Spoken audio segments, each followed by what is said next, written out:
Selamat siang dan salam sejahtera buat kita semua. Perkenalkan, nama saya Doni Sapionenggolan. Hari ini saya coba mempresentasikan tugas UTS saya dengan judul biaya kualitas dan produktivitas. Dalam mind mapping ini bisa kita lihat tiga topik utama yang akan kita bahas. Yang pertama, pengukuran, pelaporan, dan pengendalian. Nah, sebelum kita masuk ke dalam masing-masing topik, perlu kita pahami apa itu sebenarnya biaya kualitas. Biaya kualitas merupakan biaya yang timbul akibat adanya barang yang cacat, atau pada umumnya biaya ini dikeluarkan akibat adanya produk atau barang dan jasa yang kualitasnya tidak bagus, sehingga ada pengerjaan atau biaya-biaya pengerjaan ulang. Nah, kita masuk ke topik yang pertama, pengukuran. Bagaimana mengukur biaya kualitas tersebut? Ada 4 kategori biaya kualitas. Yang pertama adalah biaya pencegahan. Nah, pada umum biaya pencegahan ini adalah dilakukan sebelum proses produksi. Ada seperti reparasi alat, perbaikan, maintenance, dan segala macam. Yang kedua adalah biaya penilaian. Biaya penilaian itu biasanya dilakukan pada saat proses produksi. Ada penilaian bahan baku, proses penilaian kinerja, kemudian biasanya dilakukan pada saat tahapan-tahapan produksi.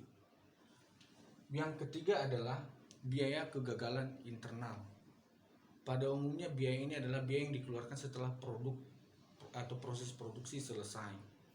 Dilihat barang yang atau produk atau barang dan jasa yang dihasilkan tidak sesuai dengan kualitas, kemudian dilakukan proses rework kembali. Nah, biaya kegagalan ini timbul setelah proses produksi itu.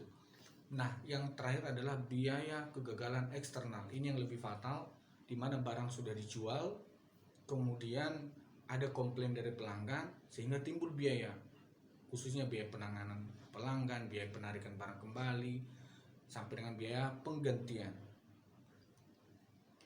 Nah, kita masuk ke topik yang kedua, pelaporan. Nah, biaya kualitas ini perlu dilaporkan untuk apa? Agar manajemen bisa melihat sejauh mana dia mengelola biaya ini dan apakah manfaatnya bagus. Tujuan daripada biaya kualitas ini adalah membantu manajemen menentukan laba. Tujuan pelaporan merupakan menguraikan semua biaya pencegahan, biaya penilaian, biaya kegagalan internal dan eksternal yang timbul akibat dari tingkat kecacatan produk dan jasa dari sebuah perusahaan. Apa tujuan pelaporan biaya kualitas ini? Tentunya adalah untuk memperbaiki dan mempermudah pengendalian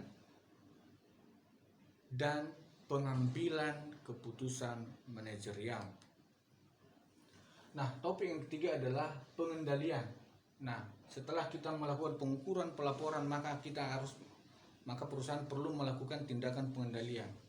Nah, sebelum melakukan pengendalian, kita harus memahami dulu konsep dasar dari kualitas. Apa itu kualitas? Nah, konsep dasar kualitas merupakan suatu produk dikatakan berkualitas adalah produk tersebut memenuhi atau bahkan melampaui harapan pelanggan. Nah, persoalannya apa sebenarnya harapan pelanggan itu?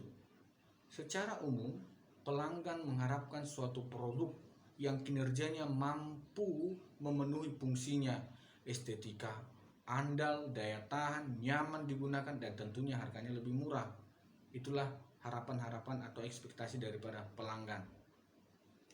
Nah, yang berikutnya adalah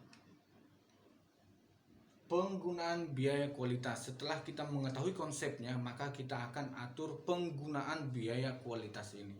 Nah, di tempat mana yang akan kita tempatkan biaya ini paling banyak? Apakah di biaya pencegahan atau penilaian atau di biaya kegagalan?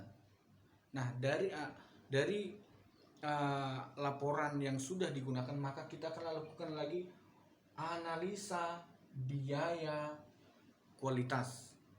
Kemudian kita analisa berdasarkan tren yang ada, kita analisa ketika kita menempatkan biaya kualitas lebih banyak di kegagalan, apa hasilnya? Kemudian setelah kita lakukan kita tempatkan biaya lebih besar di biaya pencegahan, apa hasilnya? Nah, dari sana maka perusahaan akan melihat atau dapat memanfaatkan atau mengefisiensikan biaya kualitas tersebut lebih tepat sasaran. Yang berikutnya adalah evaluasi. Tentunya setelah kita lakukan pengendalian, kita perlu juga melakukan evaluasi berkelanjutan untuk melihat atau mengidentifikasi di mana biaya-biaya ini bisa kita tekan tanpa mengurangi kualitas. Jadi fungsi biaya kualitas itu berdasarkan data yang saya baca, ada dua pandangan. Yang pertama adalah pandangan yang dapat diterima.